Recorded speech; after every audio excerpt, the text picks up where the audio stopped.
Кейде адамдар ұйқыда тұрып жүреді, қапыны ашады, хәтте сөйлеседі. Ертесіне болса, бұл хақында еш нәрсені еслей алмайды.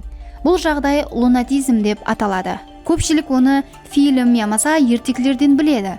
Бірақ ол тикарынан хақиқат. Лунатизм бұл ұйқы айнуы түрі болып, әдетте терең ұйқы уақытында жүз береді. Ең қызығы сонда, бұл жағдайда адам ояу һәм ұйқы арасында қалады. Денесі әрекетте, бірақ аң еле ұйқыламайды. Сол себепле ол не істеп атырғанын да аңламайды. Лунатизм көбінесе балаларда ұшырайды, бірақ үлкендерде де болуы мүмкін.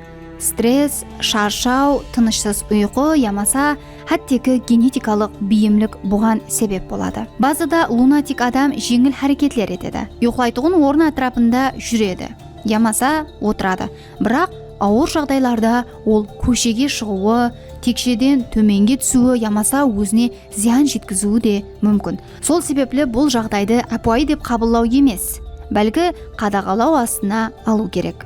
Лунатизм адамды шаршатады, себебі ол толық ұйқы жағдайында болмайды. Ми дем алмайды, дене әрекет етеді.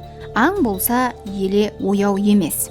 Бұл организм үшін стресслі жағдай. Осыныңменен бірге тағы бір әжептәуір, бірақ кең тарқалған жағдай бұл ұйқы паралиші.